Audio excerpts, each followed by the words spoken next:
Assalamualaikum warahmatullahi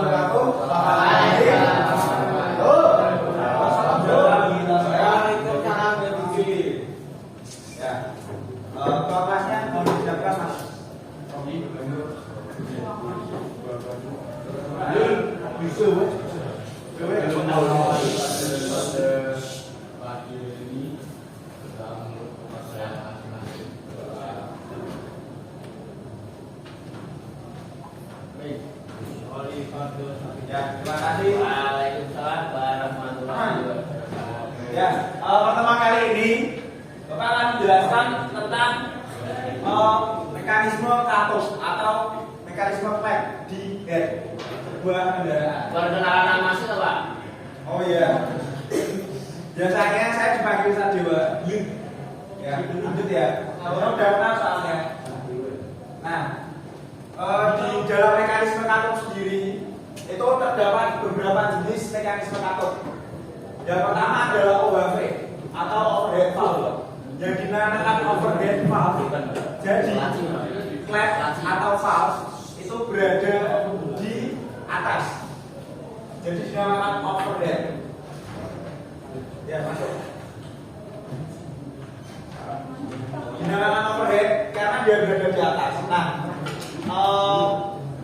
mekanisme katut yang dinamakan OHV atau overhead valve itu memiliki saluran buah di mana dia didorong oleh push rod atau lifter yang digerakkan oleh camshaft. Camshaft ini memiliki sambungan gear transmisi atau gear driver yang terhubung ke crankshaft atau aspro.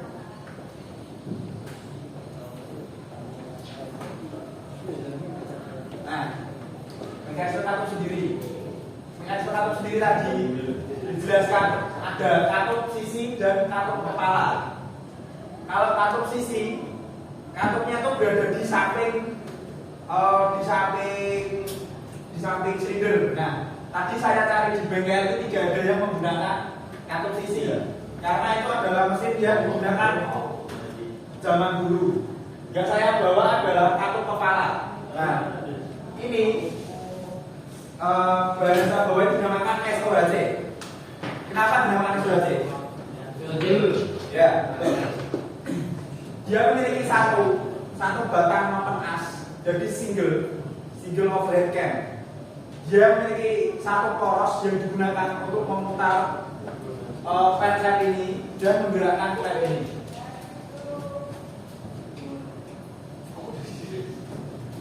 Nah, ini yang dinamakan overhead valve tadi. Untuk part-partnya itu hampir sama. Ada rocker arm, push rod, valve filter, dan camshaft itu sendiri. Bedanya kalau overhead valve yaitu kondisi knopernya berada di bawah, jadi sejajar dengan piston. Nah, ini SOHC sendiri yang saya bawa. Bisa dilihat nomor 1. Silakan nanti ke belakang. Lihat nanti ke belakang. Nanti bedanya SOHC dan DOHC itu apa?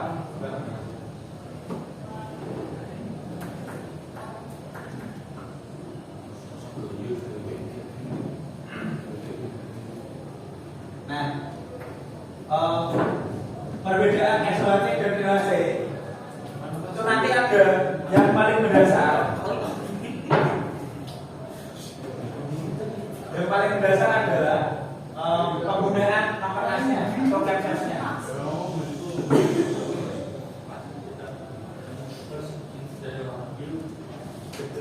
Nah, Pokoknya serah Pak. kenapa? Pokoknya serah Pak. Yang mana? Yang itu loh. Yang kiri. DOHC. Oh ini, Pak Sadewa. ini. Ya. Ini Kayak serah Pak. ada yang tahu nggak apa namanya? Shockbreaker. DOHC. Enggak, apa itu namanya? MX. Ini Ramsam. Ya, kapsal atau lampu as. Nah, bedanya DOHC dan SOHC. Kalau SOHC yang menggunakan satu noken, dia itu menggunakan pelatuk atau templar kayak gini, dia masih komplit. Ini ada templarnya. Kalau SOHC, biasanya di Vario, Grand, Supra yang motor-motor pakai dual tap itu masih pakai ini camshaft. Camshaftnya masih pakai rocker arm. Nah, sedangkan kalau DWC seperti MU, CBRU itu dia udah nggak pakai rocker arm, dia pakainya tapet sim. Jadi poros kapan ini langsung mengenai ke pet. Nah, di sini ada tutupnya. Ini dia makan tapet. Kalau dia langsung mengenai ini, keuntungannya dia lebih bisa berintir di RPM yang lebih tinggi. Nah, kenapa kalau ibaratnya motor DWC kayak DSE itu dia bisa lebih tinggi daripada motor-motor yang menggunakan XLC. RPM-nya bisa lebih tinggi.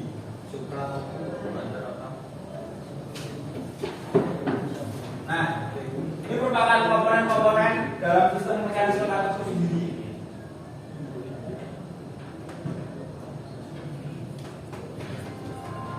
Ada yang Makassar.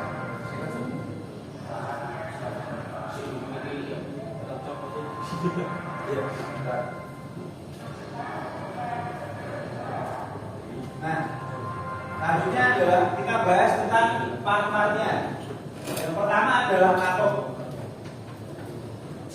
Atom sendiri atau bisa dinamakan nama lainnya klep kalau bahasa bengkelnya itu dia memiliki phase atau yang nempel ke sitting itu sebesar 45 derajat. Ada yang lebih baru namanya triangle valve. Kalau triangle valve itu dia memiliki derajat 45 dan di bawahnya memiliki 30. Derajat triangle valve itu bisa digunakan untuk motor SOHC tapi ingin memiliki tenaga seperti JOHC. Jadi dia menggunakan triangle valve. Nah, klep itu sendiri, kalau tenang ya, klep itu sendiri memiliki material atau bahan yang harus kuat di suhu di atas 250 derajat Celcius. Kenapa? Karena kalau dia memiliki suhu kerja di bawah itu, dia akan meleleh. Kalau dia meleleh, motor itu nggak bakal bisa hidup. Mati. Yes, you. Nah, bukan katok, pada katok bukan katok, tempatnya di mana? Di parkir situ. Ya, katok. Nama lainnya adalah Persen. nama lainnya adalah sitting lab. City light. Sitting lab. Ya, biasanya kalau kalian semua udah pernah kompet belum? Udah pernah? Belum. Nah, nanti kalau kalian kompet itu yang dikurangi atau diberi grease itu bagian sini. Ya, pinggirnya. Kalau kalian nyekoplet udah ada yang bisa nggak? Bisa dicontohkan satu orang? Maju. Maju. Masa maju. Sini maju. Gimana mas? Ibaratnya ini tempatnya B.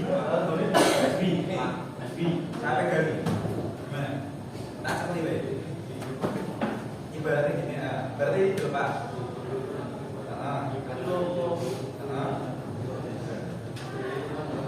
Ya.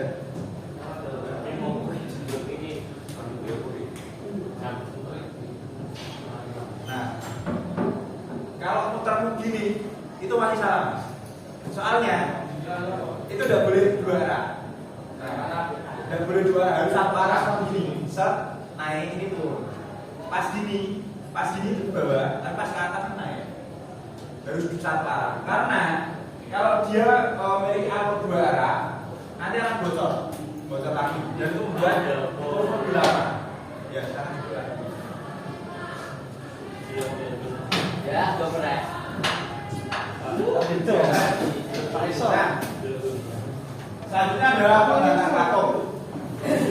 Penggantian katok yang dinamakan boslet, dia berfungsi untuk menjadi rujukan pada bakar klep itu sendiri. Kalau masuk, Kenapa mas? kalau masuk. Betul.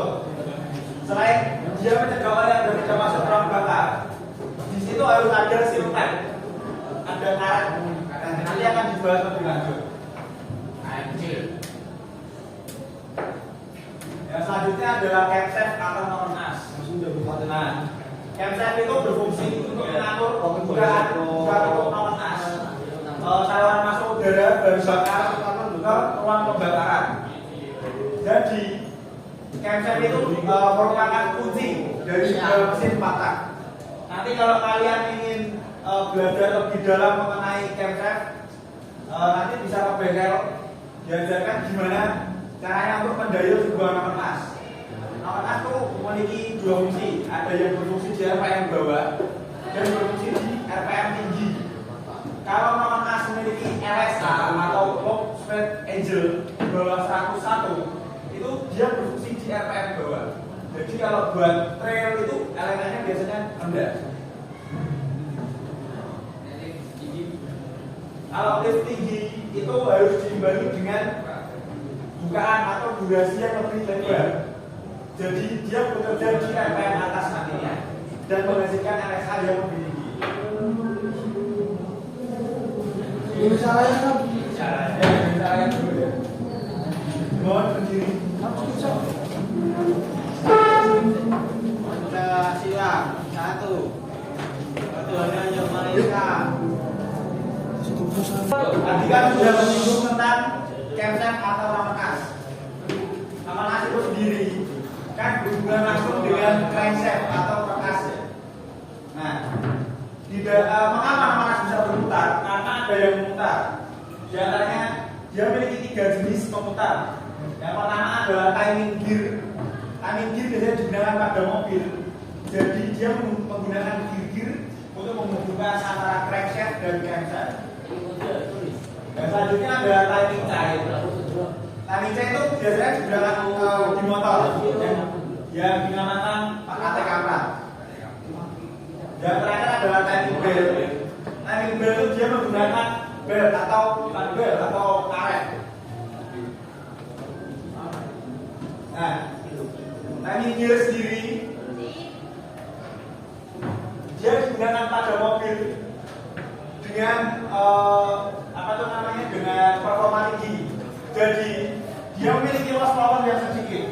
Di sini di crankshaft dan di camshaft dia memiliki loss power sedikit sehingga tenaga yang disalurkan ke head itu menjadi lebih maksimal. Selanjutnya adalah timing chain. Ini yang konvensional yang biasanya digunakan di kendaraan-kendaraan. Nah, dia ada 2 tipe. Yang pertama adalah double roll. Yang kedua adalah silent. Nah, kalau yang ini biasa dinamakan kaprat kuku. Ini dijumpai di CBK 5 sampai GL 100 tahun 92. Nah, kalau ini digunakan di gele. Selain gele tidak menggunakan. Dan terakhir adalah timing belt. Nah, timing belt digunakan untuk menggerakkan camshaft tadi dikarenakan dia lebih murah dalam produksinya. Dan juga kalau kelebihan kekurangan dia itu banyak loss power yang timbul. Ini nomor arm tadi.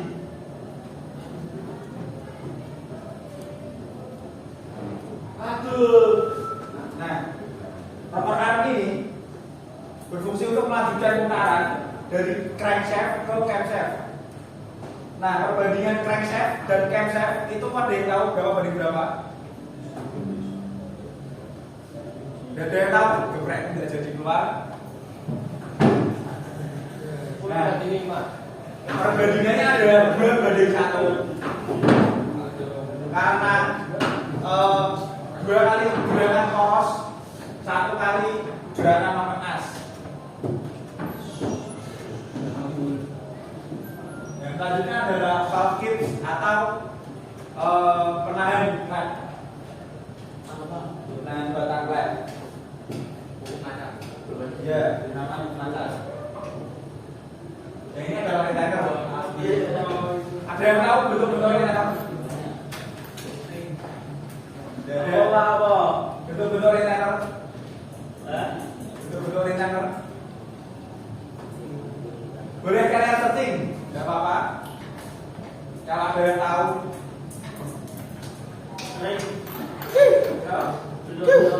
Retainer.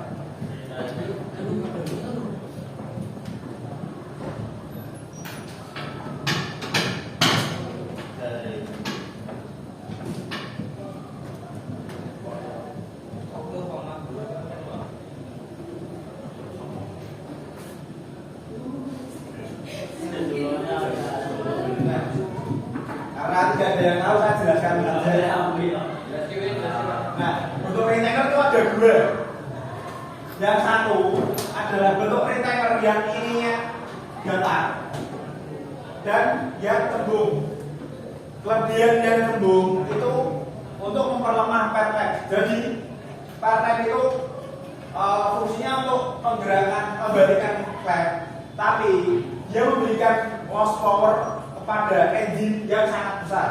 Nah, itu gunanya untuk melemahkan pertek. Tetapi kerugian dari rectangle yang model tembung tadi tidak bisa digunakan pada engine yang memiliki performa tinggi. Ada yang dinamakan valve floating atau pertek floating. Nah, itu kalau dia floating nanti bisa terjadi tabrakan antara klep dan piston. Kalau terjadi tabrakan antara klep dan piston, maka ruang bakar ini akan hancur.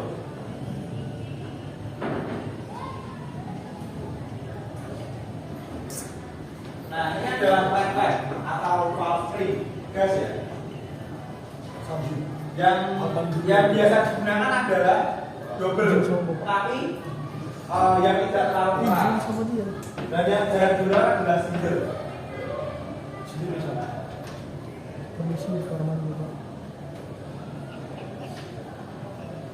Nah, valve spring seat itu adalah dudukan untuk pertek yang digunakan untuk tempat pertek menahan dari noken arung tadi supaya dia bisa kembali untuk menarik klep ini supaya kembali lagi ke tempatnya.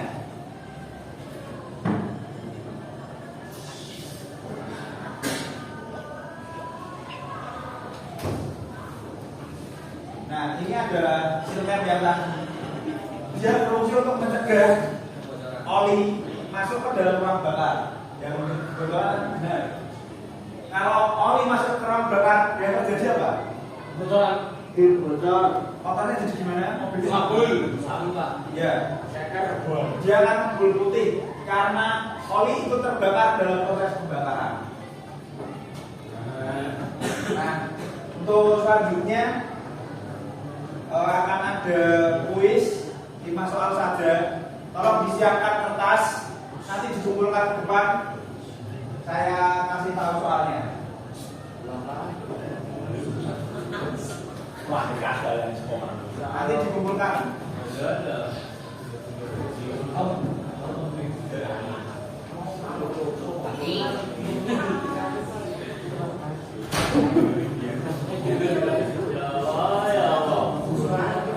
Ditulis jawabannya saja.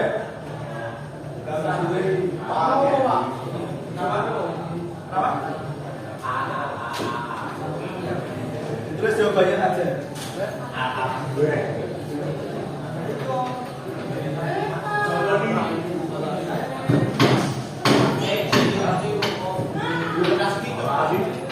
Kumpulkan dikasih nama. Pak. Nasarin gitu lah.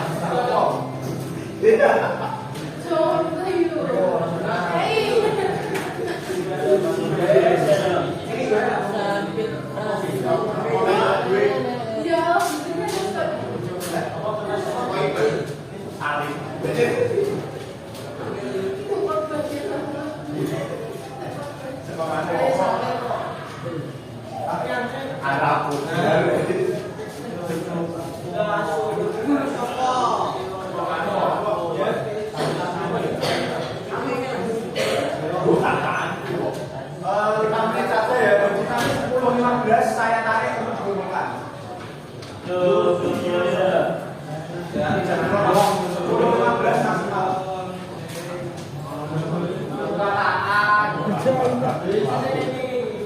Jawabannya saja dong cara petanya.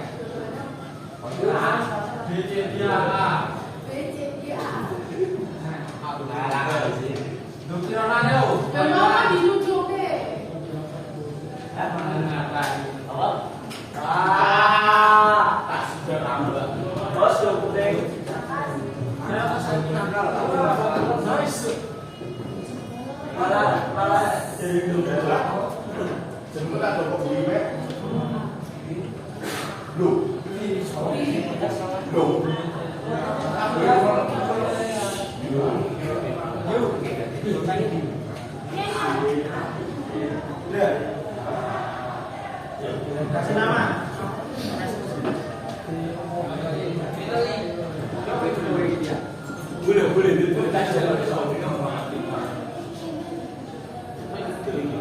kasih nama ya. Ada kiri bawah. Kiri bawah. Ya sudah, namanya Ibu Ria, Pak. Coba. Pak.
Untuk prestasi hari ini sudah semua? Sudah belum?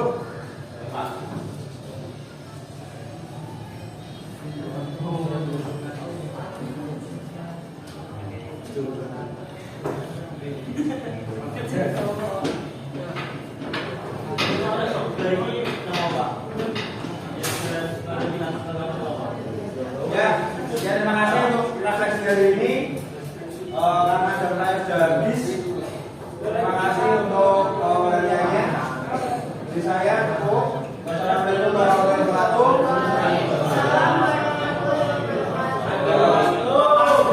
Silakan.